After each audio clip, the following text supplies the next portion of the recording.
YouTube channel medical and nurses सब। आज हम बात करेंगे रेलवे का जो नर्सिंग एग्ज़ाम है उसकी एग्ज़ाम डेट कब होगी और आपको क्या पढ़ना चाहिए क्या नहीं। तो एज़ पर जो नोटिफिकेशन आया था अकॉर्डिंग टू दैट आपका एग्ज़ाम इसी साल होने वाला है। अब पता नहीं नवंबर में होगा कि दिसंबर में होगा अभी, क्योंकि डेट कंफर्म नहीं हुई है। पोस्ट जो 700+ वैकेंसी थी, फॉर्म फिलअप इसके हो चुके हैं। अब आज है जो आप सभी के लिए मेरी तरफ से भी एक गुड न्यूज़ मैं आपके साथ शेयर करने वाली हूँ। गुड न्यूज़ ये है कि रेलवे की जो हमारी ऑफिशियल बुक थी वो बुक है जो आपके लिए आ चुकी है। बुक आपके लिए अवेलेबल हो गई है। तो आप बुक को कैसे ऑर्डर कर सकते हैं, क्या MRP है बुक का, वो मैं आपको सब बता देती हूँ।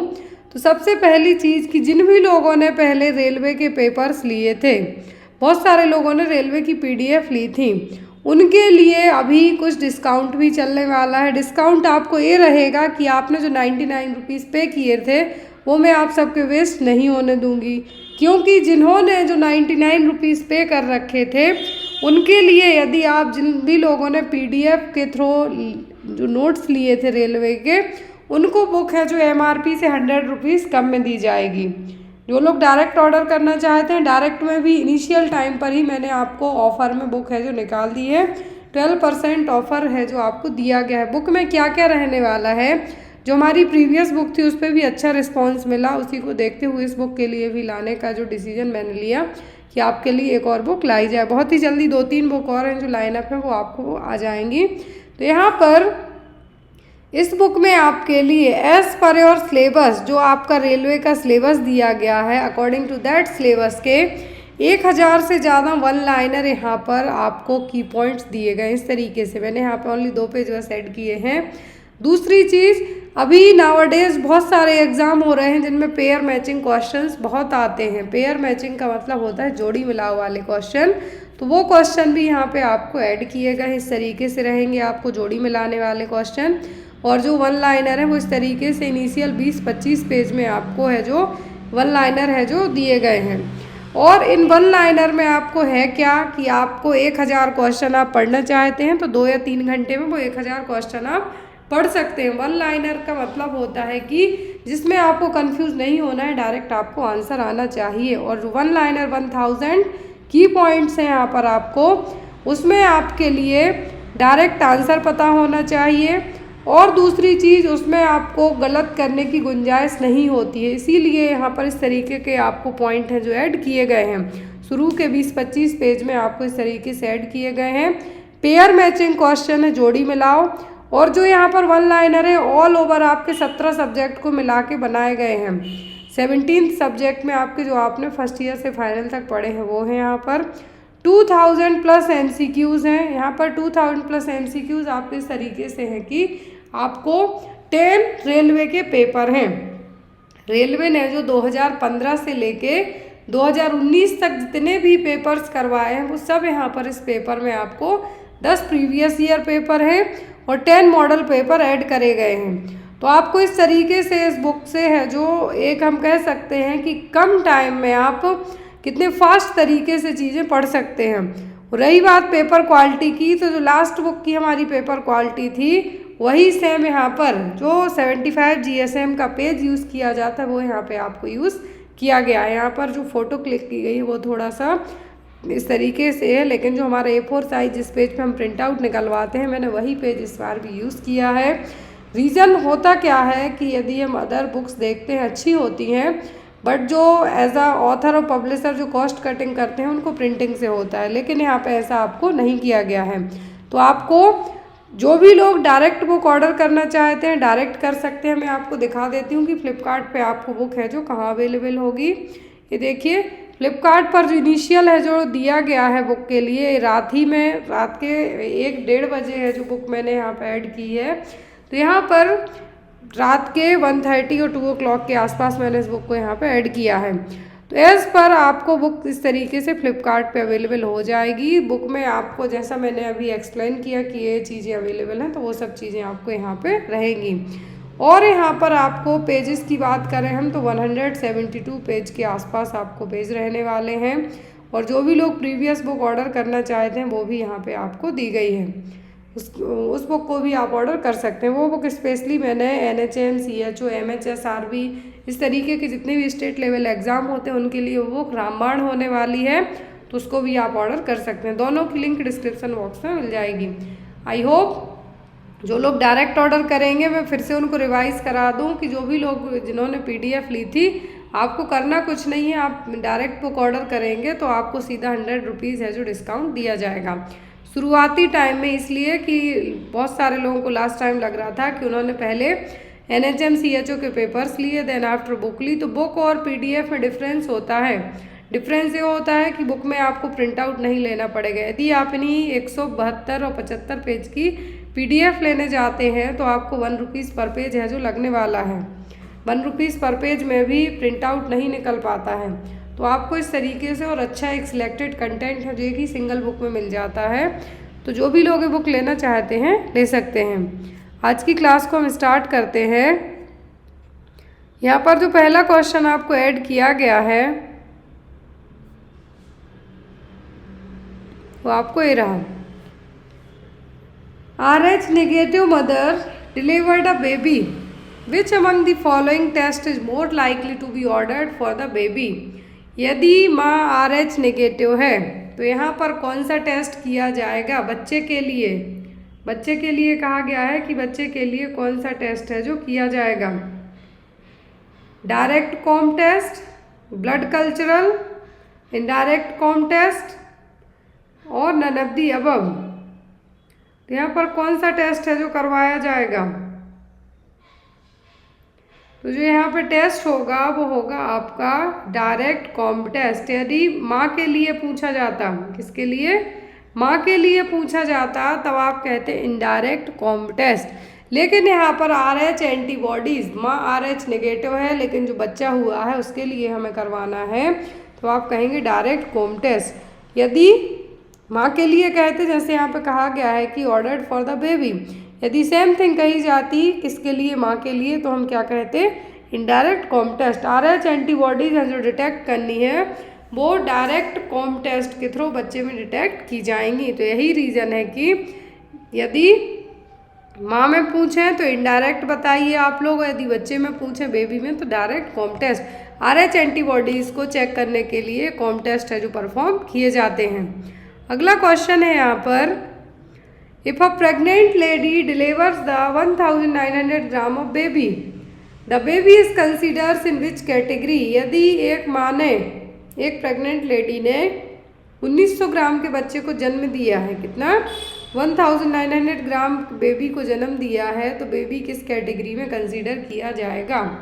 प्रीटर्म बेबी में, लो birth weight baby, very low birth weight baby या फिर extremely low birth weight baby? इस कैटेगरी में बच्चा है जो कंसीडर होगा यदि जो डिलीवरी हुई 1900 ग्राम की। तो प्रीटर्म बेबी कौन से बच्चे कहलाते हैं? प्रीटर्म बेबी का मतलब होता है जो बच्चे बिफोर 37 वीक के पहले पैदा हो गए हों। कितना? बिफोर 37 वीक्स का जो जेस्टेशनल पीरियड होता है उसके पहले पैदा हो, वो कहलाते हैं प्रीटर्म बेबी। दूसरा है यहाँ पर ऑप्शन में लो बर्थ वेट बेबीज, मतलब यहाँ पर बर्थ वेट कितना हो गया? लेस देन 2.5 kg से भी कम। Very low birth weight babies मतलब यहाँ पर तो आ जाते हैं आपके 1 to 1.5 kg, मतलब 1.5 किलो तक के बच्चे हो गए। और एक्सट्रीमली लो बर्थ में कितना? बिलो 1000, मतलब बिलो 1 kg। अंदाज़ा लगाइए 1 किलो से कम वजन का बच्चा कैसा होगा? तो यहाँ पर बिलो 1 kg होते हैं तो वो कहलाएंगे extremely low birth weight babies. यहाँ पे कितना कहा गया? 1900 ग्राम का बच्चा हुआ है, तो ना तो ये VLBW कैटेगरी में जा रहा है ना एक्सट्रीमली लो बर्थ वेट में जा रहा है, और प्रीटर्म में है नहीं क्योंकि वीक यहाँ पे दिए नहीं गए हैं। तो यहाँ पर क्या होगा? ये होगा लो बर्थ वेट बेबीज जिसका वजन 2.5 किलोग्राम से कम है, वो बच्चे क्या कहलाएंगे? यहाँ पर low birth weight babies. As per Indian babies का जो वजन होता है वो होता है 2.5 से 3 kg तक। नॉर्मल टर्म मतलब 37 हफ्ते की प्रेगनेंसी कंप्लीट करने के बाद जो नॉर्मल बर्थ वेट होता है इंडियन बेबीज़ का 2.5 to 3 kg तक होता है, फिर 3000 ग्राम भी हम कह सकते हैं। लो बर्थ वेट होते हैं बिलो 2.5 के चले जाते हैं तो वो कहलाएंगे लो बर्थ। अब एक्सट्रीमली लो बर्थ 1000 ग्राम से नीचे के हो गए। वेरी लो बर्थ वेट मतलब 1000 से 1 kg से 1.5 kg तक के जो बच्चे होते हैं वो कहलाएंगे very low birth weight babies. अब एग्जाम में आपको यदि प्रीटर्म पूछें तो 37 हफ्ते के पहले जो पैदा हो गए हों, पोस्ट टर्म पूछें तो 42 हफ्ते की प्रेगनेंसी का जो जेस्टेशनल वीक रहा हो वो बच्चे। यदि लेबर पूछें तो 37 हफ्ते के पहले यदि जो लेबर पेन स्टार्ट हो जाए तो वो कहलाते हैं प्रीटर्म लेबर। नेक्स्ट वन,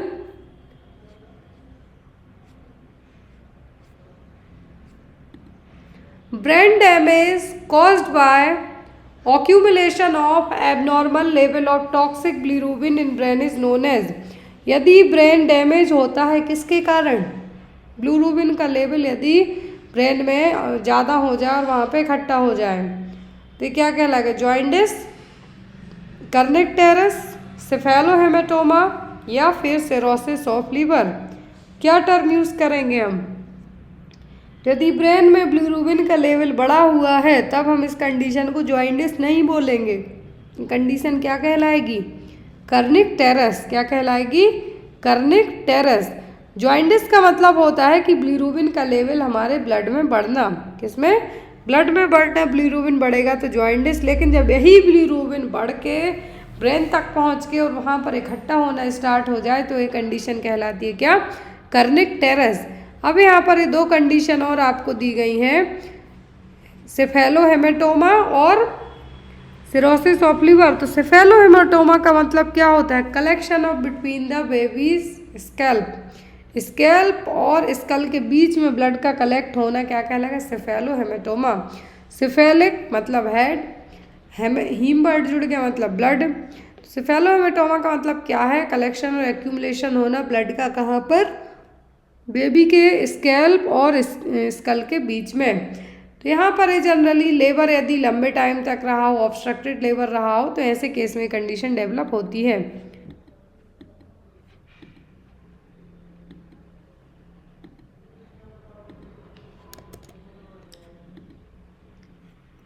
तो यहाँ पर सेफेलोहेमेटोमा में क्या होगा, ब्लड का कलेक्शन होगा। नेक्स्ट वन,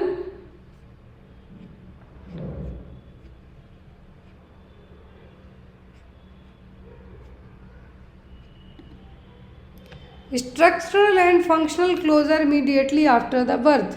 तो स्ट्रक्चरली और फंक्शनली कौन है जो बर्थ के तुरंत बाद बंद हो जाएगा, foramen Oval, ductus venosus, ductus arteriosus या फिर अम्बिलिकल आर्टरी। फीटल टाइम में, कब, ड्यूरिंग द फीटल टाइम में, जब बच्चा गर्भ में होता है तो उस टाइम के यहाँ पर ऑर्गन है। लेकिन कुछ आफ्टर बर्थ के इमीडिएटली बंद हो जाते हैं और कुछ खुले रह जाते हैं, तो वो कुछ समय के अंदर बंद हो जाएंगे। लेकिन जब नहीं हो पाते हैं तो कंजेनाइटल हार्ट डिफेक्ट हैं जो यहाँ पे डेवलप होते हैं। तो अब यहाँ पर कौन सा है जो फंक्शनली क्लोज हो जाएगा और स्ट्रक्चरली भी, तो वो होता है फोरामेन ओवल। क्या होता है, फोरामेन ओवल। आपने नाम सुना होगा, दिल में छेद है। जब यही फोरामेन ओवल क्लोज नहीं हो पाता है और बच्चे पैदा होते हैं तो उनको कहा जाता है कि दिल में छेद है। और यहाँ पर जो अदर हैं तो डक्टस विनोसस अंटिल 7 डेज, कितना, 7 डेज तक का टाइम लग जाएगा। फंक्शनल क्लोजर है जो एज सून एज पॉसिबल है जो बंद हो जाएगा। कैसे, फंक्शनली काम करना एज सून एज पॉसिबल बंद हो जाएगा आफ्टर द बर्थ, और एनाटॉमिकली 1 वीक से 1 महीने के अंदर है जो क्लोज हो जाएगा। नेक्स्ट वन इज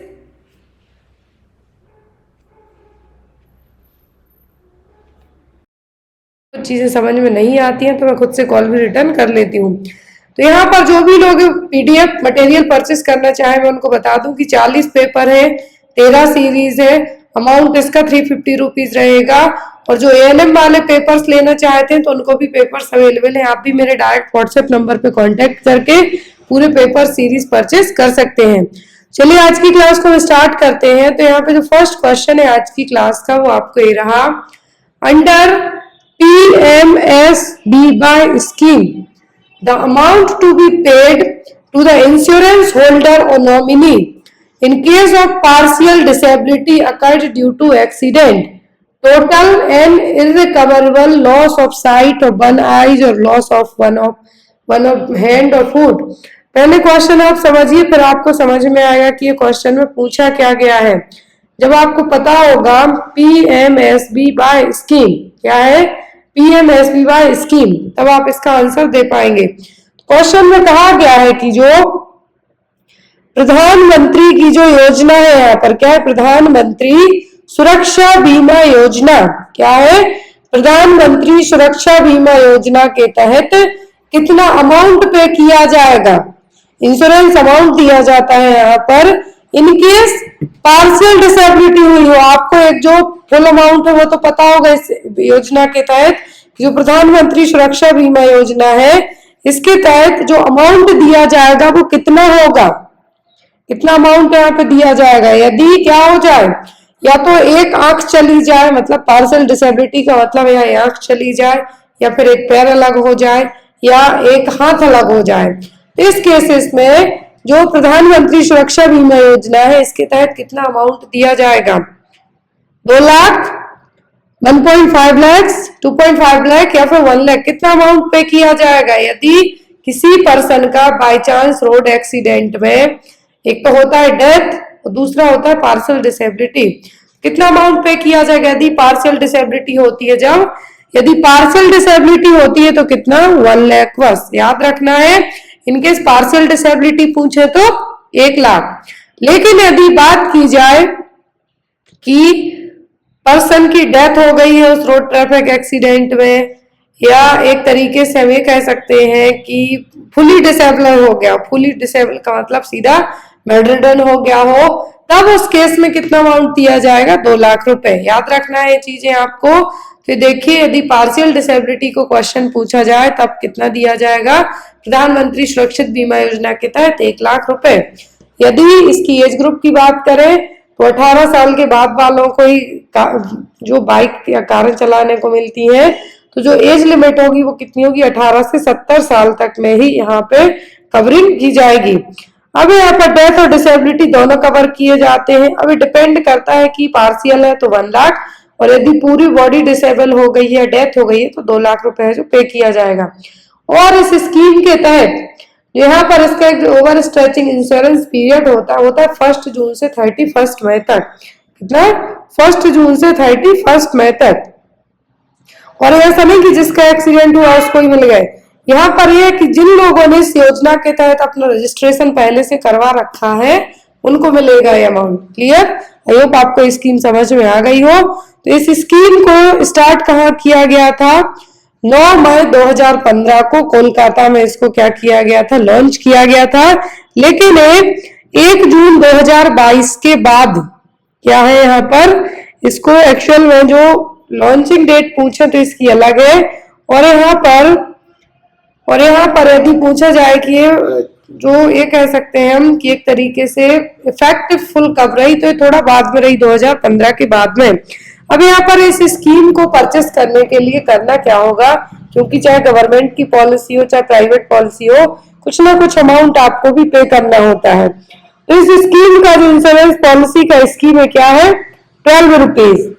क्या है, 12 रुपीज। यहाँ पे याद रखना है जो स्कीम में आपको पैसे लगेंगे वो क्या होंगे, 12 रुपए बस। कितने, 12 रुपए बस। या तो ये अमाउंट यदि डिसेबल होते हैं तो आपको खुद मिलेगा, या फिर आपका जो नॉमिनी है पॉलिसी होल्डर को, या फिर जो आपका नॉमिनी है उसको अमाउंट दे दिया जाएगा। अगला क्वेश्चन है यहाँ पे अब आपको, arrange the following in order of establishment in correct sequence. यहाँ पर आपको एक सीक्वेंस में जमाना है कि सही ऑर्डर क्या होगा। तो ऑप्शन है आपको, सॉरी यहाँ पे अभी क्वेश्चन ही है आपका, integrated child development scheme, central social welfare board, convention on the right of child, national council of education research and training centre, sorry यहाँ पर रिसर्च एंड ट्रेनिंग, एनसीईआरटी जिसकी बुक्स पढ़ते हैं हम। तो यहाँ पर ये आपको जो सीक्वेंस पूछा गया है तो आपका पहले क्या आएगा, तो यदि इस तरीके का सीक्वेंस पूछा जाता है तो ये डिपेंड करता है कि सबसे पहले किसको स्टार्ट किया गया था, कौन सा प्रोग्राम है, सबसे पहले कौन सी स्कीम आई थी। जब आपको पता होगा कि कौन सा प्रोग्राम कब आया तभी आप इसमें आंसर है जो कर पाएंगे। क्या दिया है आपका, ICDS integrated child development scheme, इसमें से भी क्वेश्चंस बहुत आते हैं एग्जाम में। तो ये कब आई थी? 1975 में 2 अक्टूबर 1975 को इसको लाया गया था। फिर है सेंट्रल सोशल वेलफेयर बोर्ड, क्या है? सेंट्रल सोशल वेलफेयर बोर्ड, और ये आई थी आपकी 1953 में, 1953 में। फिर आपकी जो NCERT है, NCERT कब आया था? तो NCERT आया था 1961 में। अब आपको जब ये ईयर पता होंगे तब आप आंसर दे पाएंगे। फिर एक convention on the right of child, तो यूनाइटेड नेशन ने जो convention of right of child निकाले थे, आए थे आई थिंक 1989 में। तो यहाँ पर अब आप इसको यदि सीक्वेंस वाइज लेके जाएंगे तो आपका आंसर क्या बनेगा? तो सबसे पहले क्या आएगा आपका? सबसे पहले कौन सी स्कीम आई? तो यहाँ पर आपको सबसे पहले क्या आया? First central social welfare board, जो कि 1953 में आया। देन आफ्टर आपका क्या आया? NCERT, तो यहाँ पर आपका ये सेकंड हो जाएगा। क्या? NCERT, तो यहाँ पे आपका NCERT दूसरे नंबर पे आया। यहाँ पे मैं आपको इसलिए लिखते जा रही हूँ कि आपको यही समझ में आ जाए क्वेश्चन। फिर इसके बाद क्या आया आपका? 1953 में सेंट्रल सोशल वेलफेयर बोर्ड, 1961 में NCERT, एंड देन आफ्टर आपका आया ICDS। क्या आया? ICDS। तो यहाँ पर आपका थर्ड में क्या होगा? ICDS। लास्ट में आया आपका क्या? जो convention on the right of child है। क्या है? Convention on the right of child. तो ये हो गया फोर्थ। अब आपका जो सीक्वेंस बनेगा वो क्या होगा? Second, fourth, first and third. तो ये जो सीक्वेंस बन के आए, आपका आंसर क्या निकलेगा यहाँ पर? बी। क्या निकलेगा? बी। तो यहाँ पे मैं आपको ये लिखे रहने दे रही हूँ ताकि आपको समझ में आ जाए। तो यहाँ पर जो एस्टेब्लिशमेंट, यदि इस तरीके से आपको कोई और प्रोग्राम दिया जा सकता है, आपको एज एन एग्जाम्पल था, तो आपको यदि ऐसे कहा जाए कि सीक्वेंस में लेके आइए करेक्ट सीक्वेंस में, तो आपको बेस्ड ऑन दैट कि आपको यदि पूछा जाए कि अकॉर्डिंग टू ईयर के, सबसे पहले जो प्रोग्राम लॉन्च किया गया उसके अकॉर्डिंग आपको, जब आपको उस प्रोग्राम की एग्जैक्ट एक जो ईयर याद होगा कि ये प्रोग्राम तब लॉन्च हुआ, तब आप आंसर बहुत इजीली कर पाएंगे, क्वेश्चन हार्ड नहीं होंगे। तो यहाँ पर ये देखिए, तो सेंट्रल सोशल वेलफेयर बोर्ड आया 1953 में, NCERT आया 1961 में, ICDS 1975 में, CRC है जो convention on right of child है, ये आए कब? 20 नवंबर 1989 में। और लेकिन इसको यदि गवर्नमेंट ऑफ इंडिया की बात करें हम, तो गवर्नमेंट ऑफ इंडिया ने इसको अडॉप्ट किया था 11 दिसंबर 1992 में। याद रखना है आपको, UNCRC ने, जो यूनाइटेड नेशन ने जो convention on the right of child update कब किए? 20 नवंबर 1982 को, इतना याद रखें। लेकिन इंडिया ने UNRC से जो UNCRC से अडॉप्ट कब किया इंडिया ने? 11 दिसंबर 1900 CRC का। तो आपको कितना बताना? 1989, क्योंकि यहाँ पे नहीं कहा पर्टिकुलर इंडिया में कब लाया, कब लेके आए, यहाँ पे सीधा CRC बस दिया। तो 1989 में इंडिया ने अडॉप्ट बाद में किया। अगला क्वेश्चन है यहाँ पर, match the following items in list first with the list second. यहाँ पर दो लिस्ट दी हुई है, अब आपको इन आइटम्स को मैच करना है। लिस्ट 1 में दिया है NREGA, जिसको आप मनरेगा के नाम से जानते हैं, NRHM, TSC या फिर ICDS। तो यहाँ पर आपका जो सही सीक्वेंस होगा वो क्या होगा? मनरेगा। मनरेगा किसके लिए है? मनरेगा जो एक एम्प्लॉयमेंट के लिए, किसके लिए? एम्प्लॉयमेंट के लिए। फिर आपका आता है B, NRHM, national rural health mission, तो ये किसके लिए आएगा? ये आएगा हेल्थ से रिलेट करेगा। फिर है TSC, क्या है? TSC। TSC में क्या होगा आपका? सैनिटेशन। क्या होगा? सैनिटेशन का मतलब होता है, यहाँ पे मैं ऐड कर देती हूँ, टोटल सैनिटेशन कैंपेन। क्या है? Total sanitation campaign. तो यहाँ पर जो टोटल सैनिटेशन कैंपेन है, जो TSC है, TCS नहीं है, टाटा कंसल्टेंसी सर्विस नहीं है, ये क्या है? TSC है, टोटल सैनिटेशन कैंपेन। तो टोटल सैनिटेशन कैंपेन किसके लिए? सैनिटेशन के लिए, तो यहाँ पर आपका सैनिटेशन जाएगा। लास्ट बचता है ICDS, integrated child development scheme. तो यहाँ पर ICDS किसके लिए? Health, child health and nutrition के लिए। तो ये क्या हो जाएगा आपका यहाँ पर लास्ट वाला, मतलब कि डी। तो यहाँ पे देखिए आपके जो आंसर मैच हुए हैं वो इस तरीके से होंगे। फर्स्ट का क्या होगा? फोर्थ। ए का क्या होगा आपका? फोर्थ। बी का NRHM का health. TSC total sanitation campaign, तो इसका होगा सैनिटेशन, मतलब फर्स्ट। लास्ट में ICDS, तो ये किसके लिए? चाइल्ड हेल्थ के लिए। तो 1999 में क्या है? 1999 में जो कैंपेन लाया गया था, इसकी आपको डेट याद रखनी है यदि पूछ लें तो। कब? 1999 में टोटल सैनिटेशन कैंपेन लाया गया था। तो यहाँ पे अब आपका आंसर जो क्या होगा वो होगा ऑप्शन नंबर बी, क्योंकि फर्स्ट का क्या है? फोर्थ, सेकंड का आपका क्या है? थर्ड, और जो सी है TSC है टोटल सैनिटेशन कैंपेन का क्या है आपका? फर्स्ट, और डी मतलब ICDS का क्या है आपका? Child health and nutrition. तो यहाँ पे आपका आंसर क्या होगा? Option number B. अगला क्वेश्चन है यहाँ पर, the women centre created at the village level under national mission for empowerment of women is.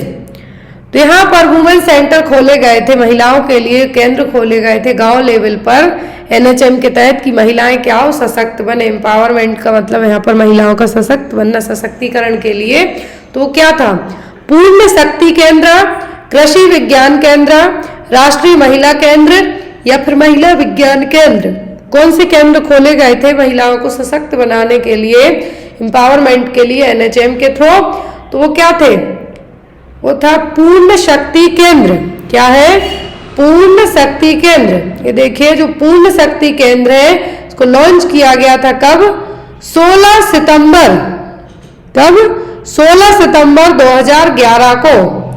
क्या है? पूर्ण शक्ति केंद्र को लॉन्च किया गया था 16 सितंबर 2011 को। एक एज अ पायलट प्रोजेक्ट के तौर पे इसको लाया गया था। इसमें 150 ग्राम पंचायत थी अलग अलग जिलों की। क्या था? जो ऑपरेशनल इसको स्टार्ट किया गया था 150 ग्राम पंचायत से स्टार्ट किया गया था। एवरी ग्राम सभा यहाँ पे इंक्लूडेड की गई थी।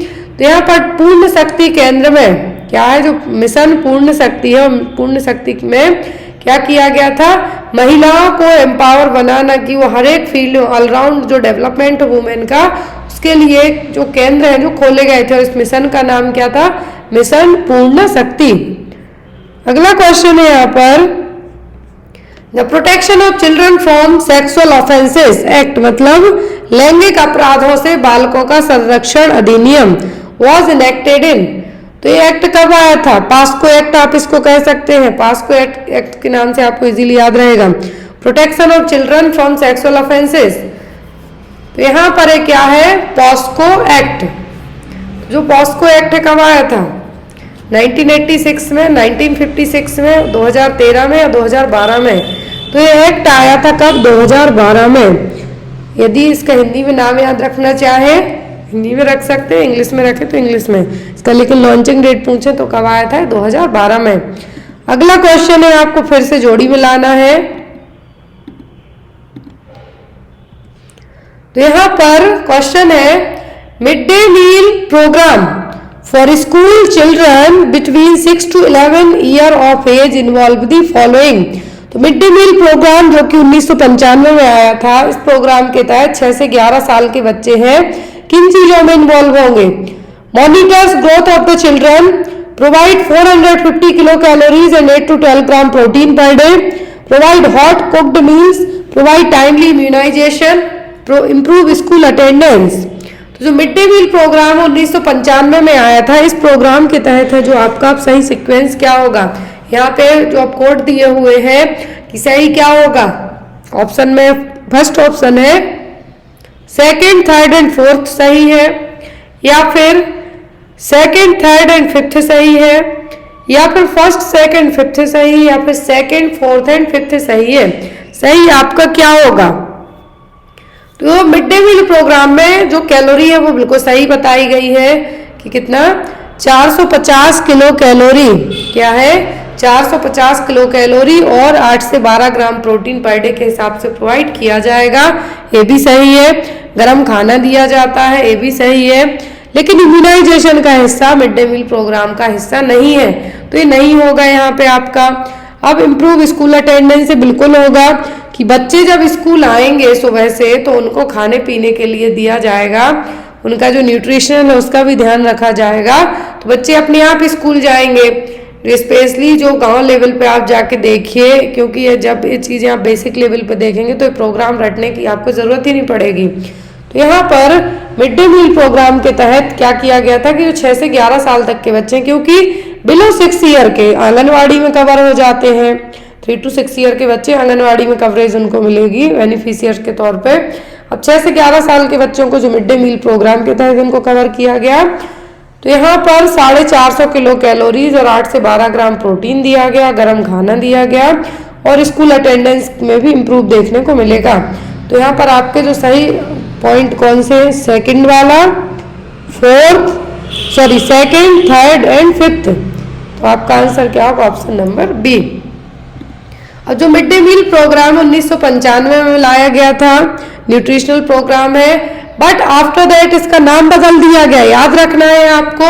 अब यदि आप स्कूल जाके चेक करेंगे तो वहाँ पर मध्याह्न भोजन के नाम से पता नहीं चलेगा, ये होगा पीएम पोषण स्कीम। किस नाम से, पीएम पोषण स्कीम या फिर पीएम पोषण अभियान, जो कि प्राइम मिनिस्टर मोदी जी ने इसी का नाम बदल के क्या कर दिया गया, पीएम पोषण स्कीम 2018 में इसको अपडेट कर दिया गया है। जो राजस्थान का झुंझुनू डिस्ट्रिक्ट है, वहां से इसको मोदी जी ने क्या किया था, रीअपडेट किया था। तो यहाँ पर इस स्कीम का नाम याद रखें, क्या नाम है इसका, पीएम पोषण स्कीम, जो कि 2018 में झुंझुनू डिस्ट्रिक्ट से लॉन्च कर दी गई थी री अगेन। तो 1995 में मिड डे मील आया था स्कूल चिल्ड्रंस के लिए। तो यहाँ पर लेकिन इस जो प्राइम मिनिस्टर का जो पोषण अभियान है, जैसे यहाँ पे कहा कि इसका नाम बदल के रख दिया गया मिड डे मील प्रोग्राम। फिर इस पोषण अभियान में आंगनवाड़ी, जो मदरसा है, जो मस्जिद वगैरह हैं, जो अपर प्राइमरी स्कूल है, यहाँ पे उन सबको कवर किया गया। अगला क्वेश्चन है, early childhood education for 3 to 6 years age group children scheme function under. तो जो 3 से 6 साल के बच्चों की जो एजुकेशनल है वो कौन सी स्कीम के अंदर होगा, सर्व शिक्षा अभियान। एक जो आपने देखा है पेंसिल बनी रहती है, उसके ऊपर बच्चे बैठे होते हैं, तो ये आपने देखा होगा कि जो 5th क्लास तक के स्कूल होते हैं, 1st से 5th तक, उसमें बना होता है जनरली। फिर Rajiv Gandhi education programme, universalization of elementary education, Shishu Vidya योजना।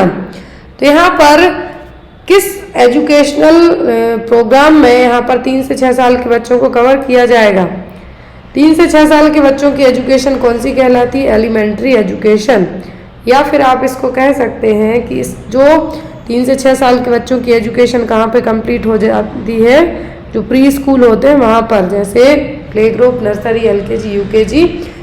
सिटी में देखेंगे तो प्राइवेट स्कूल होंगे, लेकिन गांव लेवल पे सब आंगनवाड़ी सेंटर के बच्चों वाला है। जो अर्ली चाइल्डहुड एजुकेशन है, किस स्कीम में होगी, यूनिवर्सलाइजेशन ऑफ एलिमेंट्री एजुकेशन। अब जो यहाँ पर शिशु विद्या योजना है, या फिर आप इसको शिशु विकास योजना के नाम से याद रखेंगे, तो ये 2019 में आई थी। यहाँ पर क्या है, शिशु विकास योजना 2019 में आई थी। यहाँ पर किसके लिए थी, 5 to 16 ईयर्स के बच्चों के लिए, इसके लिए 5 to 16 ईयर्स के बच्चों के लिए योजना लाई गई थी। तो यहाँ पर आपको यदि जो आपका आंसर है वो क्या होगा, आपको शिशु विकास योजना के बारे में पूछा जाए तो आपको क्या बताना है कि 5 से 16 साल के बच्चों के लिए है, एजुकेशनल स्कीम है, ये भी 2019 में आई थी। और यदि 3 से 6 साल के बच्चों में तो शहर के लेवल पे मैंने बताया कि जो किंडरगार्टन स्कूल होते हैं वहां पर। लेकिन यदि आपको सर्व शिक्षा अभियान, क्या है, सर्व शिक्षा अभियान की हम बात करें, SSA नाम से आपको आ सकता है, SSA नाम से आ सकता है।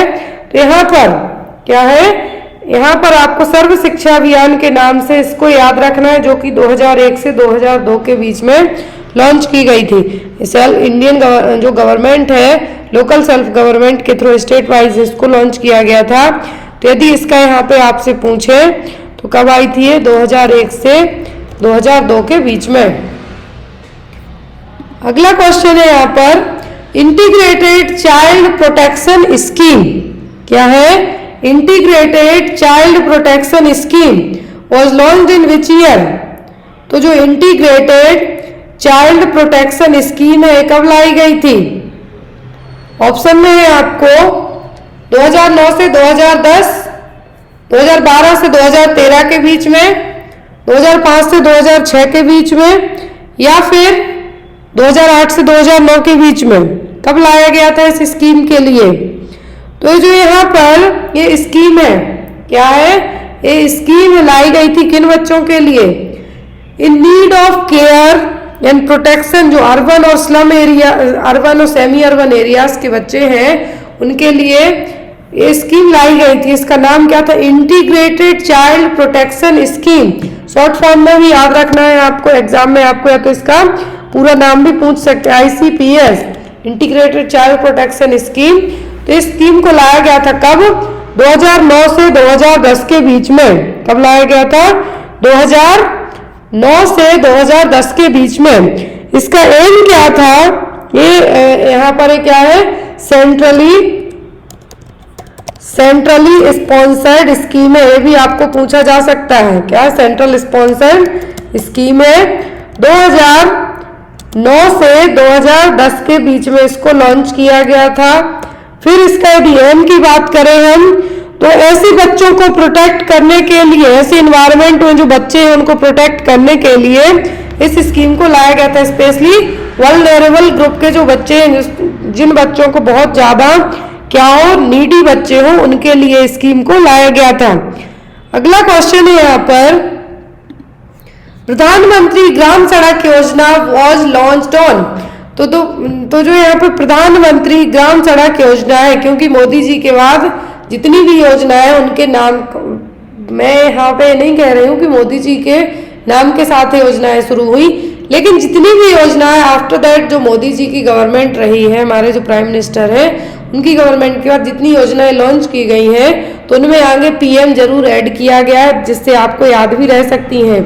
तो PMGSY, प्रधानमंत्री ग्राम सड़क योजना के तहत यहाँ पर गांव-गांव में क्या बनवाया गया, रोड बनवाया गया। तो इस योजना का शुरुआत कब हुई, अक्टूबर 2, 2000, दिसंबर 25, 2000, जनवरी 26, 2000 या फिर अगस्त 15, 2001।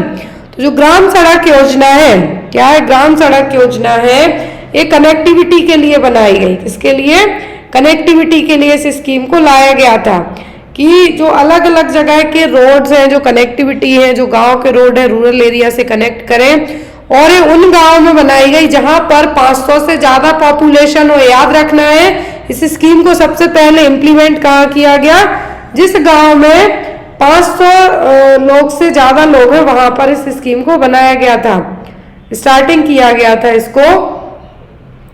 यहाँ पर जो PMGSY योजना है, यदि इसका लॉन्च पूछे तो लॉन्च कब हुई, दिसंबर 25, 2000 में। कब, 25 दिसंबर सन 2000 में इस स्कीम को लॉन्च किया गया था। PMGSY योजना, प्रधानमंत्री ग्राम सड़क योजना। तो यहाँ पर provide all weather road connectivity to the unconnected habitators, जहाँ पर भी लोग रहते हैं यहाँ पर कनेक्टिविटी नहीं है। और ऐसे बात बहुत ही अच्छी है कि लास्ट 10 से 15 सालों में ही इतनी ज़्यादा, इवन जो गांव एरिया थे वहाँ पर भी इवन बहुत कम पॉपुलेशन, बट वहाँ पर रोड है जो अच्छी बन चुकी है। अगला क्वेश्चन है, during which 5-year plan was integrated child development services launch. तो ICDS आपको पता है कि कब लॉन्च हुआ। अब लेकिन यहाँ पे पूछा कि कौन सी पंचवर्षीय योजना चल रही थी जब ICDS को लॉन्च किया गया। 6th 5-year plan, 4th 5-year plan, 7th 5-year plan या फिर 5th 5-year प्लान। कौन सी पंचवर्षीय योजना चल रही थी जब ICDS लाया गया। तो तो आपको पता है कि इंटीग्रेटेड चाइल्ड डेवलपमेंट स्कीम लाया गया 1975 में, 1975 में। कब? 1975 में। और इस प्रोग्राम को लॉन्च किसने किया था? तो प्राइम मिनिस्टर उस टाइम पर थी इंदिरा गांधी जी। कौन थी? तो यहाँ पर ICDS को यदि लॉन्च पूछे तो कब हुआ? 1975 में। किसने किया? प्राइम मिनिस्टर इंदिरा गांधी जी ने।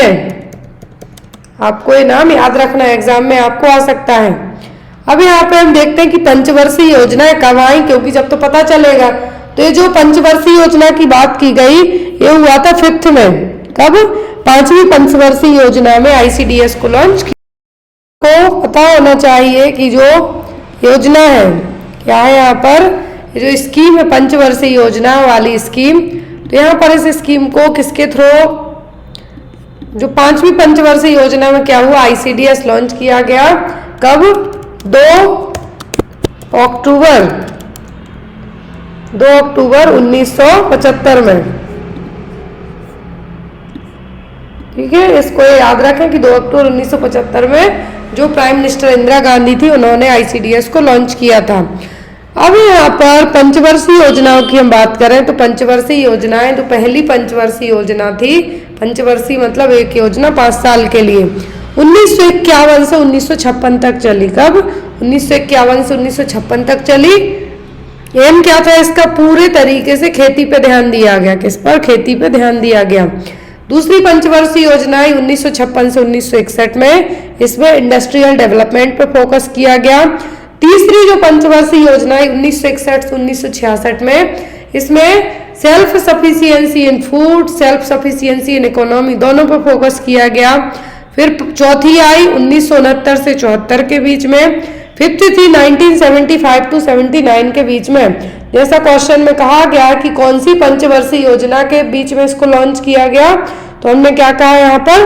5वीं पंचवर्षीय योजना, क्योंकि 5वीं पंचवर्षीय योजना का जो ड्यूरेशन था वो क्या था? 74 से 79 के बीच में। इसमें गरीबी को दूर भगाने का ऑब्जेक्ट रखा गया था। 6th नंबर की थी 1980 टू 85 तक, 7th 85 टू 90 तक। फिर 2 साल का यहाँ पर जो ब्रेक रहा, इसी में एक्सटेंशन रहा। तब आई फिर 8वें नंबर की 1992 से 1997, फिर 1997 से 2002 तक रही है, फिर 2002 से 2007 तक रही है। फिर जो लास्ट योजना रही है हमारी 2012 से 2017 के बीच में।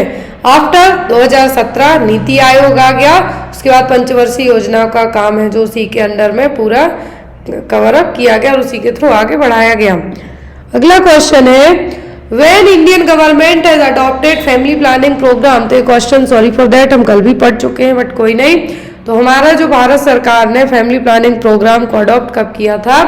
1952 में। और भारत पूरे विश्व का ऐसा पहला देश था जिसने अपना फैमिली प्लानिंग प्रोग्राम बनाया था कि जनता को इनिशिएट किया गया कि भैया कम जनता बढ़ाओ।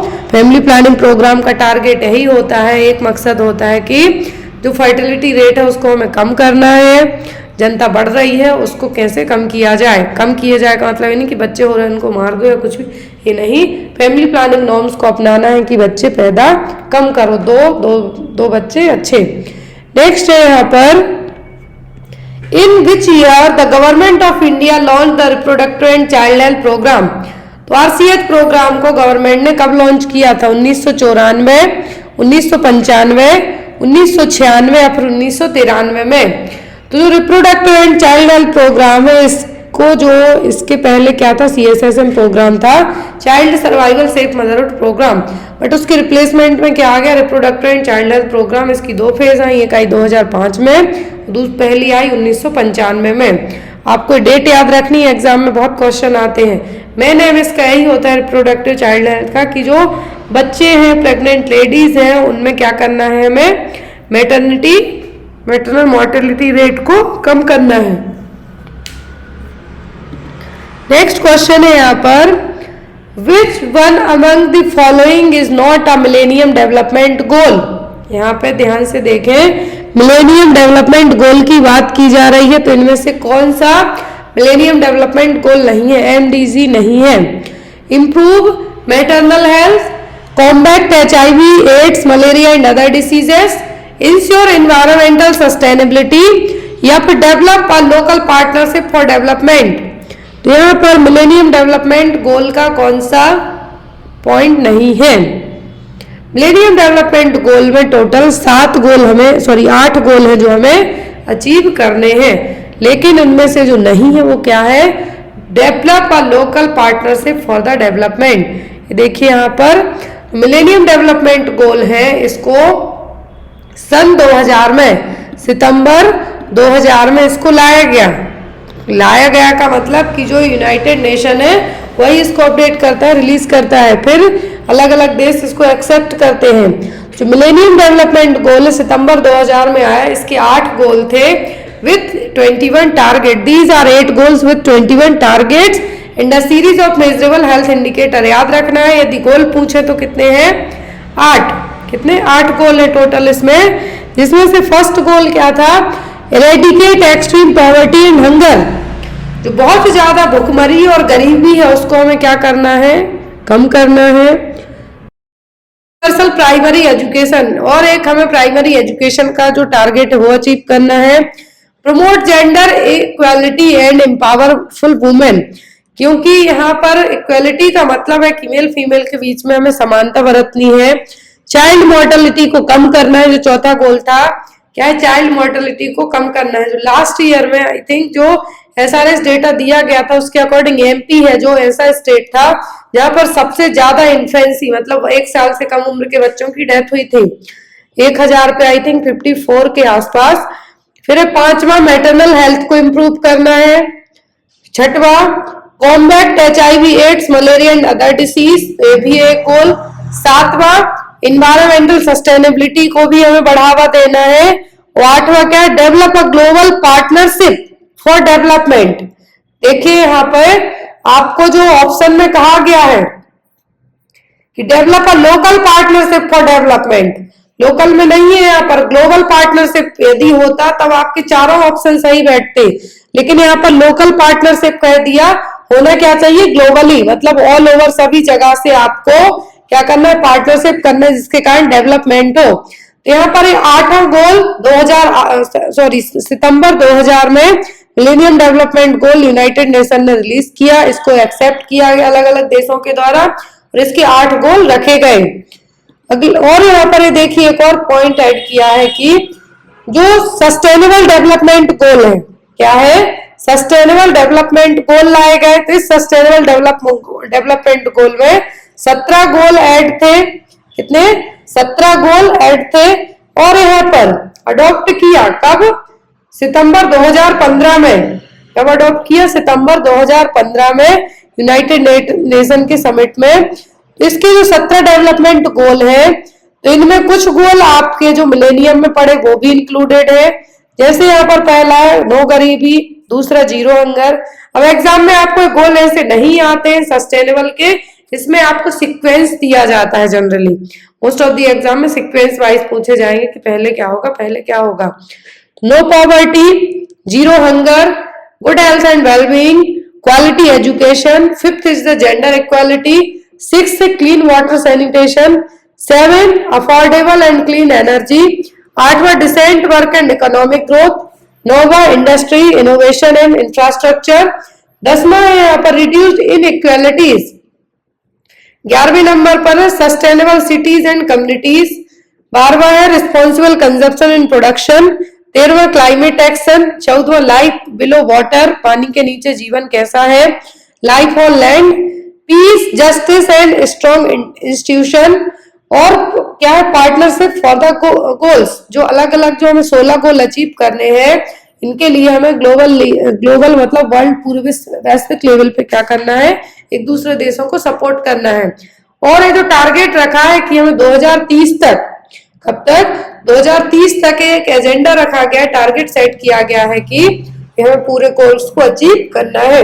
वैसे आप पढ़ाई में रखेंगे कि आज मुझे अपने 500 क्वेश्चन सॉल्व करने, चाहे कितना भी टाइम लग जाए, कैसे भी मैं टाइम एडजस्ट करूं। उसी तरीके से यूनाइटेड नेशन का जो समिट हुआ है, इसमें जो SDG गोल्स है, इसमें कहा गया है कि 2030 तक पूरे ग्लोबल मतलब वैश्विक लेवल पे पूरे उनको अचीव करना है।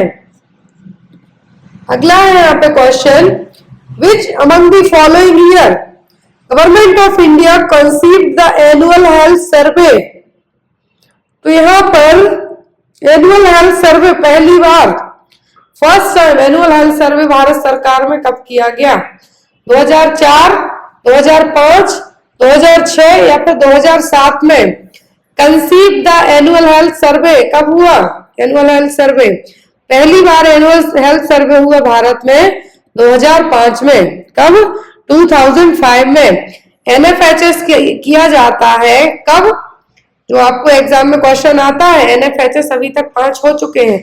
हर 3 साल में नेशनल फैमिली हेल्थ सर्वे किया जाता है। कब? हर 3 साल के इंटरवल में। जैसे हर जो एवरी 10 ईयर में क्या किया जाता है? सेंसस कंडक्ट किया जाता है। वैसे ही एवरी 3 ईयर में नेशनल फैमिली हेल्थ सर्वे किया जाता है। अब लेकिन यहाँ पर फर्स्ट टाइम एनुअल हेल्थ सर्वे की बात करें तो ये कब किया गया? 2005 में। कब हुआ? 2005 में। लेकिन एनएफएचएस की बात करें हम तो पहला कब हुआ? 1992 से 93 के बीच में। फर्स्ट सर्वे हुआ कब? 1992 से 1993 के बीच में। और ये हर 3 साल के गैप में किए जाते हैं। अगला क्वेश्चन है यहाँ पर, match the following programme with their objective. List दी गई है यहाँ पर, एक लिस्ट को दूसरी लिस्ट से हमें मैच करना है। तो यहाँ पर आपको प्रोग्राम है, एक साइड पर कोड दिया गया है। तो यहाँ पर प्रोग्राम में क्या? ICDS integrated child development scheme, ARSH adolescent reproduction and sexual health of adolescent, UIP universal immunization programme, BSY Balika समृद्धि योजना। तो अब यहाँ पे आपको बताना है कि कौन सा प्रोग्राम किससे मैच किया जाएगा। अब आप बताएं कि यहाँ पे कौन से प्रोग्राम को आप किससे मैच करेंगे। कोड नीचे दिए हैं, ए ऑप्शन में है, ए का 4, बी का 2, सी का 3 और डी का 1st। यहाँ पे जो आपको कोड दिख रहे हैं यहाँ पे आपके ऑप्शन है। तो यहाँ पे अब आपको बताना है कि सही क्या होगा। तो पहले चलिए इसको मिला के ही देखते हैं। ICDS integrated child development scheme ये किसके लिए है? तो यहाँ पे आपकी आएगी न्यूट्रिशन। UIP यूनिवर्सल इम्यूनाइजेशन, तो यहाँ पर इसका यही रहेगा सी। बालिका समृद्धि योजना, बालिका समृद्धि योजना क्या है? ये आई थी गर्ल्स चाइल्ड के लिए, तो यहाँ पर ये था आपका डी। फिर ARSS तो sexual and reproductive health of adolescent, यहाँ पर ये क्या है? जो सेक्सुअल एंड रिप्रोडक्टिव हेल्थ है इसके लिए यहाँ पर पूरा क्या है? यहाँ पर जो वाला सेक्शन है सेकंड वाला यहाँ पर इसी का है। तो यहाँ पे आपका आंसर क्या बनेगा? फर्स्ट का 4th, यहाँ पे देखिए आप, ए का 4th कहाँ दिया गया है? बी का 2nd, सी का 3rd ही है और डी का 1st। That means your correct answer is A. क्या होगा? Option number A. क्योंकि ICDS प्रोग्राम न्यूट्रिशन से रिलेट करेगा, adolescent reproductive and sexual health मतलब ARSH programme sexual and reproductive health of adolescent के लिए रहेगा। यूनिवर्सल इम्यूनाइजेशन प्रोग्राम होगा इम्यूनाइजेशन के लिए। जो बालिका समृद्धि योजना है एजुकेशन ऑफ गर्ल्स चाइल्ड के लिए। अगला क्वेश्चन है यहाँ पे, DOTS in a national programme to address. जो डॉट्स किस प्रोग्राम के लिए है? मलेरिया, फाइलेरिया, ट्यूबरक्लोसिस या जैपनीज इंसेफ्लाइटिस। डॉट्स है किसके लिए? टीबी के ट्रीटमेंट के लिए। डॉट्स को लॉन्च कब किया गया ट्यूबरक्लोसिस ट्रीटमेंट के लिए? 1993 में, 1993 में। और यहाँ पर डॉट्स से यदि आपको मेडिकेशन पूछी जाए, देखिए मैंने यहाँ पे थोड़ा सा बड़ा कर दिया इस इमेज को ताकि आपको समझना इजी रहे। तो डॉट्स में 2 कैटेगरी की ड्रग होती है, एक आती है रेड कलर का जो बॉक्स होगा, दूसरा होगा ब्लू कलर का। रेड कलर का ड्रग्स का जो ड्यूरेशन होता है 6 महीने का होगा यहाँ पर, और जो कैटेगरी 2nd होती है इसमें 8 महीने का होगा। नेक्स्ट क्वेश्चन है यहाँ पर, which is not a part of the goal of national population policy 2000। तो नेशनल पॉपुलेशन पॉलिसी 2000 का जो गोल कौन सा नहीं है? Improve education level, improve age of marriage, address unmet need of family planning methods, improve the economic status. तो कौन सा यहाँ पर नेशनल पॉपुलेशन पॉलिसी 2000 का गोल नहीं है? वो यहाँ पर होगा कि जो इकोनॉमिक स्टेटस को इम्प्रूव करना, क्या है? इकोनॉमिक स्टेटस को इम्प्रूव करना नेशनल पॉपुलेशन पॉलिसी का टारगेट नहीं है। जो भारत में पहली पॉपुलेशन पॉलिसी लॉन्च की गई थी वो क्या थी? 1997 में। और जो पूरी पॉपुलेशन की साइंटिफिक तरीके से स्टडी की जाती है वो क्या कहलाती है? डेमोग्राफी। एग्जाम में आपको पूछा जाता है। तो यहाँ पर साइंटिफिक तरीके से जनता की स्टडी क्या है? डेमोग्राफी। हर 10 साल में क्या किया जाता है? सेंसस। हर 3 साल में NFHS है जो किया जाएगा, नेशनल फैमिली हेल्थ सर्वे किया जाएगा। फर्स्ट पॉपुलेशन पॉलिसी 1997 में आई, नेशनल पॉपुलेशन पॉलिसी 2000 में आई। उसके अकॉर्डिंग तो क्या थी? सेकंड पॉपुलेशन पॉलिसी थी। पहली क्योंकि 1997 में आ चुकी थी, यहाँ पे मैंने ईयर लिखा भी हुआ है। दूसरी 2000 में आई और इसके तहत जो अनमेट नीड्स थी, कॉन्ट्रासेप्शन को लेके, हेल्थ केयर इंफ्रास्ट्रक्चर को लेके, हेल्थ पर्सनल को लेके, इंटीग्रेटेड सर्विसेज प्रोवाइड कराना, चाहे वो रिप्रोडक्टिव हेल्थ हो या मैटरनल हेल्थ हो या चाइल्ड हेल्थ केयर सिस्टम हो। तो इसको तो यहाँ पे जो सेकंड पॉलिसी है उसके तहत जो टारगेट यहाँ पे नहीं था, एम नहीं था, वो क्या था? Improve the economic status. Next one, which of the following is the primary component of Janani Suraksha Yojana, sorry जननी शिशु सुरक्षा योजना, JSSY। आपने JSY पढ़ी, जननी सुरक्षा योजना। दूसरी जननी शिशु सुरक्षा योजना। इसके तहत है जो इन्फेंट मोर्टेलिटी रेट को कम करना है, टारगेट यही है। तो अर्ली रजिस्ट्रेशन है, इंस्टीट्यूशनल बर्थ है, पोस्ट डिलीवरी केयर भी इसमें इंक्लूडेड है। तो यहाँ पे आपका आंसर होगा ऑल ऑफ द अबव। क्या है? All of the above. अगला क्वेश्चन है यहाँ पे, Which of the following is not a goal of National Rural Health Mission? NRHM का गोल कौन सा नहीं है? Reduction in infant mortality rate and maternal mortality rate, universal access to public health services, prevention and control of communicable and non-communicable disease या फिर employment guarantee। NRHM National Rural Health Mission इसको launch किया गया 12 अप्रैल 2005 को। याद रखना है, national rural health mission गांव के लिए है, अर्बन हेल्थ मिशन जो सिटी वाले एरिया है उनके लिए है। तो नेशनल रूरल हेल्थ मिशन के तहत infant mortality rate, maternal mortality rate के लिए है जो फोकस किया गया इसमें रिड्यूस करने को। पब्लिक हेल्थ सर्विसेज की एक्सेस के लिए भी यहाँ पे इम्प्रूवमेंट किया गया। कम्युनिकेबल नॉन कम्युनिकेबल डिसीज के लिए भी यहाँ पे आया गया। अब मैं बता दूं कि इंडिया की जो सबसे ज्यादा अर्थव्यवस्था जो हेल्थ सेक्टर वाला जो एरिया है, सबसे ज्यादा काम उस पर कौन करता है? NHM। स्पेशली जो गांव के एरिया है, जो कम्युनिटी लेवल हो गए, ब्लॉक लेवल हो गए, वहां पे सबसे ज्यादा काम कौन कर रहा है? अभी NHM। जितने भी हेल्थ से रिलेट करते हुए प्रोग्राम है सब NHM के थ्रू ही अपडेट किए जा रहे हैं। नेक्स्ट है यहाँ पर आपका आंसर क्या होगा? Employment guarantee. यहाँ पर NRHM को शुरुआती टाइम पर 18 स्टेट में लॉन्च किया गया था, जो वीक पब्लिक हेल्थ सेक्टर है वहां पर। लास्ट नेक्स्ट क्वेश्चन है यहाँ पर, the target group for national literacy mission is. National literacy mission का टारगेट ग्रुप क्या है? Below 15 year, 35 to 44 year, 15 to 35 year, 15 to 65 year. Literacy का मतलब साक्षरता। क्या है? साक्षरता, पढ़े लिखे होना। भारत का सबसे साक्षर राज्य क्या है? केरला, पिछले कई सालों से। और सबसे अच्छा सेक्स रेशियो भी कहाँ का है? केरला का। सबसे जो वीक है, सबसे लोएस्ट जो लिटरेसी रेट है वो कहाँ की? वो बिहार की। कहाँ की? बिहार की। तो नेशनल लिटरेसी रेट के लिए जो एज ग्रुप है वो क्या है? 15 से 35 साल तक का। कितना? 15 से 35 साल तक। Most common cause of peptic ulcer.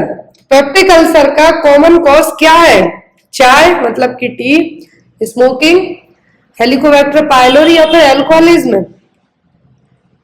तो यदि लिवर सिरोसिस के लिए कहें, क्या है यहाँ पर कुछ पर्टिकुलर बीमारी ऐसी होती हैं जिनके कॉमन रीजन भी होते हैं, सॉरी कॉमन कॉज भी होते हैं। जैसे पेप्टिक अल्सर का मेन रीजन क्या होता है? H pylori. सर्वाइकल कैंसर के लिए होता है HPV। तो यहाँ पर भी सबसे कॉमन रीजन क्या होता है, H पाइलोरी, या फिर दूसरा होता है HCl का ओवर प्रोडक्शन।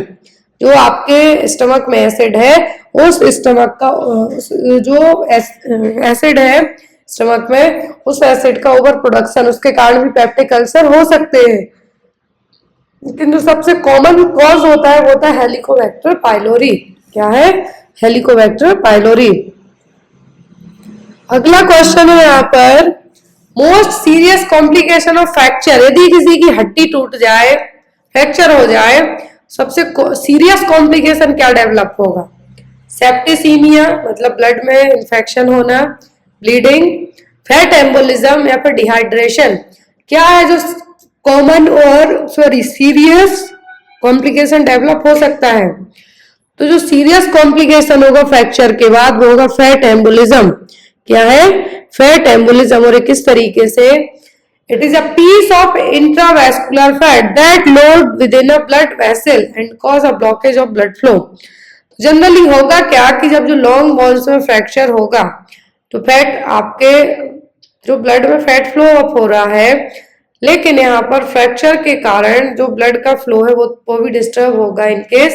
तो यहाँ पर लंबी हड्डियों में यदि फ्रैक्चर होता है लॉन्ग बोन्स में, तो एम्बुलाई क्या होंगे, फ्लो होके कहीं पे ब्लॉकेज करने का काम कर जाएंगे, और इसी ब्लॉकेज को क्या कहेंगे आप, सीरियस कॉम्प्लिकेशन ऑफ फ्रैक्चर। तो यहाँ पर आपका आंसर क्या होगा, फैट एम्बोलिज्म। अगला क्वेश्चन है यहाँ पर, the highest concentration of HIV virus found in. तो सबसे ज्यादा HIV वायरस कहाँ मिलेगा आपको? सलाइवा में, ब्लड में, CSF में या फिर सीमेन में? हाईएस्ट कॉन्सेंट्रेशन की बात की जा रही, मिलेगा इन सब में जो यहाँ पे दिए हुए हैं। सलाइवा में ना के बराबर होगा, लेकिन सीमेन में हो सकता है, CSF में भी बहुत रेयर रहेगा, लेकिन सबसे हाईएस्ट कॉन्सेंट्रेशन होगा कहाँ पर? ब्लड में। कहाँ पर? ब्लड में। Next one, self care theory was developed by. तो सेल्फ केयर थ्योरी है किसने दी थी? डोरेथिया ओरेम, मार्था रॉगर्स, कैलिस्टर या फिर नन ऑफ द अबव। इनकी थ्योरी अलग अलग तरीके से आपको एग्जाम में आती है, अलग अलग तरीके से एग्जाम में थ्योरीज आती है इसकी। तो सेल्फ केयर थ्योरी है, इसको किसने दिया था? डोरेथिया ओरेम ने। किसने? डोरेथिया ओरेम ने। सेल्फ केयर थ्योरी और सेल्फ केयर डेफिशिएंट थ्योरी दी गई थी, एक मॉडल है नर्सिंग का, डोरेथिया ओरेम ने इसको दिया था कि जो भी according to that theory individuals freely and deliberately initiate and perform on their own behalf। अपनी लाइफ, अपनी हेल्थ और अपनी वेलबीइंग के लिए आपको खुद काम करना होगा, ना कि कोई और आके करेगा। सेल्फ केयर का मतलब है अपनी खुद की देखभाल, आपकी खुद की हेल्थ, आपकी खुद की लाइफ, आपकी खुद की वेलबीइंग, इन सब पे आपको ही काम करना होगा। इसीलिए इस थ्योरी का नाम क्या दिया गया? सेल्फ केयर थ्योरी और self care deficient theory, that is given by the Dorothea Orem. Next one है रिसाइक्लेबल प्लास्टिक वेस्ट, जिसमें IV ट्यूब्स है, कैथेटर्स है, should be segregated in which colour of plastic bag. यहाँ पर IV tube catheters की बात की जा रही है, तो किस कलर के बैग में है जो क्या किए जाएंगे? सेग्रीगेट किए जाएंगे। ब्लैक, ब्लू, रेड या फिर येलो में? किस कलर के बैग में जाएंगे? तो जाएंगे रेड कलर के बैग में। किसमें? रेड में। For 30 to 65 year age group female, pap test should be done every year. यदि फीमेल की एज 30 से 65 साल है, कितना? 30 से 65 साल की उम्र है, पेप टेस्ट है जो कितने साल के गैप पे करवाना चाहिए? Every 3 year, every 5 year, every 7 year, every 10 year. तो यहाँ पर मैंने कल एक शॉर्ट डाला था, बहुत ही अच्छा इंटरेस्टिंग शॉर्ट था, आई होप आप जाके देखे हो, नहीं देखा हो तो एक बार जाके देख लें। यदि जो स्टार्ट कब से कराना है? स्टार्ट है जो पेप स्मीयर के लिए, एज क्या है यहाँ पर? 21 से लेके 30 ईयर तक, 30 ईयर्स एवरी 3 ईयर, हर 3 साल के गैप में। लेकिन 30 to 65 ईयर्स में, 30 to 65 ईयर की एज में कब कराना है? 5 साल में,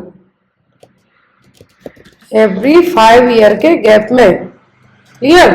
याद रखें, दोनों चीजें बहुत इंपॉर्टेंट है। और ये पेप स्मीयर क्यों कराना है? पेप स्मीयर टेस्ट है जो कि स्क्रीनिंग टेस्ट है, इसको इसलिए करवाया जाता है कि यदि इनकेस सर्वाइकल कैंसर के जो अभी नाउअडेज बहुत सारे केसेस आ रहे हैं, अभी रिसेंट में एक जो एक्ट्रेस है उन्होंने अपनी फेक डेथ की न्यूज तक रिलीज कर दी थी कि उनकी सर्वाइकल कैंसर से डेथ हो गई। उनके ऊपर बहुत सारे केसेस भी दर्ज है जो हो चुके हैं, और ये होना भी चाहिए, क्योंकि इस तरीके से आप अपनी डेथ को एक एज अ जोक की तरह प्रेजेंट नहीं कर सकते कि आप अवेयरनेस के लिए खुद को मार दो, तो ऐसा बिल्कुल सही नहीं है अकॉर्डिंग टू मी। तो यहाँ पर पेप स्मीयर टेस्ट करवाया जाता है किसके लिए?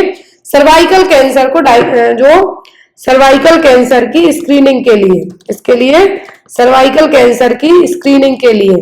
अभी रिसेंट में जो बजट पास किया गया 1 फरवरी को, हर साल जो बजट आता है हमारा एनुअल बजट, उसमें निर्मला सीतारमण जी हमारी फाइनेंस मिनिस्टर, उन्होंने कहा है कि आयुष्मान भारत योजना के तहत जो योजना है उसके तहत सर्वाइकल कैंसर के लिए जो एचपीवी वैक्सीन है, सर्वाइकल कैंसर के लिए क्या लगती है? HPV vaccine. भारत बायोटेक ने पहली अपनी सर्वाइकल वैक्सीन बना ली है, लेकिन अभी तक वो मार्केट में नहीं आई, उसकी टेस्टिंग वगैरह है जो क्लियर हो चुकी है। तो गार्डासिल क्या है? गार्डासिल एक जो वैक्सीन के नाम है यहाँ पर, सर्वारिक्स एंड सर्वावेट, ये वैक्सीन के नाम है, एचपीवी वैक्सीन है, सर्वाइकल कैंसर को प्रिवेंट करने के लिए लगवाई जाती हैं। एज की बात करें हम तो आफ्टर 10 ईयर, क्या है? आफ्टर 10 ईयर के बाद इसको लगवा सकते हैं। आफ्टर 10 ईयर में जो एचपीवी वैक्सीन है जो लगवा सकते हैं। अब यहाँ पे देखिए कितने सारे पॉइंट हो गए। तो यदि आपको एग्जाम में पूछे कि 30 से 35 साल की उम्र में, क्या है?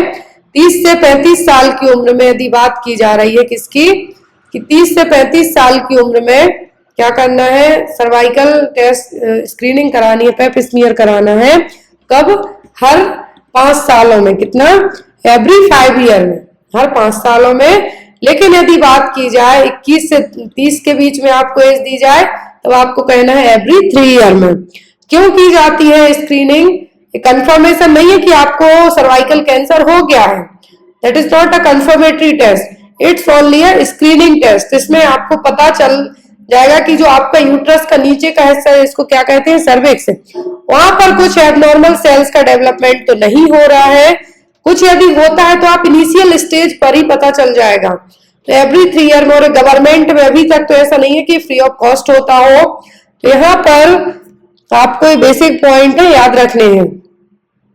अगला क्वेश्चन है यहाँ पर, all of the below are sign of cardiopulmonary arrest except, इसका आंसर आप लोग कमेंट बॉक्स में देंगे कि जो सभी कार्डियोपल्मोनरी अरेस्ट के साइन है किसी एक को छोड़कर, absence of pulse, dilatation of people, constriction of people, immediate loss of consciousness, सभी साइन है कार्डियोपल्मोनरी अरेस्ट के किसी एक को छोड़कर। इसका आंसर आप लोग कमेंट बॉक्स में देना। आई होप आपको आज की क्लास अच्छी लगी हो। जो भी आपके डाउट वगैरह रह जाते हैं आप बेझिझक होकर कमेंट बॉक्स में पूछ सकते हैं। और जो क्लासेस प्रीमियर चलती हैं, मैं वहां पे प्रीमियर क्लासेस इसलिए अपडेट होती हैं क्योंकि मेरे पास एक एग्जैक्ट पर्टिकुलर टाइम नहीं होता आपको बताने के लिए कि आज इस टाइम पे आपकी क्लास होगी। तो यहाँ पर प्रीमियर क्लासेस में भी मैं सभी के कमेंट पढ़ती हूँ और वहां पे मैं लाइव आके देखती हूँ कि कौन क्या कमेंट कर रहा है, किसकी क्या क्वेरीज है। तो मैं सबके आंसर देने की कोशिश करती हूँ, लेकिन कमेंट में सबके देखती हूँ। तो यहाँ पर इस क्वेश्चन का आंसर आप लोग जरूर कमेंट बॉक्स में देना। और जो भी लोग स्टडी मटेरियल लेना चाहते हैं जिसमें आपके 40 पेपर, क्या रहेगा यहाँ पे? 40 पेपर प्लस इन 40 पेपर के अलावा आपको यहाँ पे देखिए कि जो 40 पेपर से सॉल्व है हिंदी एंड इंग्लिश में है, ओनली त्रिपुरा को छोड़ के, क्योंकि वहां पे इंग्लिश में पेपर होता है। और इसका चार्ज आपका क्या है? 350 रुपीज। 350 रुपीज में आपको 40 पेपर एंड साथ में आपको 13 सीरीज भी है जो दी जाएंगी। एएनएम एक इसके पेपर, तो ये है आपके CHO के। अब यदि एएनएम वालों की बात करें हम, तो एएनएम के जो 23 पेपर्स हैं इनका चार्ज है अभी आपको 150 रुपीज। जो पेपर आपको most of the paper Hindi में है और कुछ इंग्लिश में भी है। आई होप आपको आज की क्लास अच्छी लगी हो। कोई डाउट हो तो आप बेझिझक होकर कमेंट बॉक्स में कमेंट करके पूछ सकते हैं, मुझे व्हाट्सएप मैसेज करके भी पूछ सकते हैं। Thank you.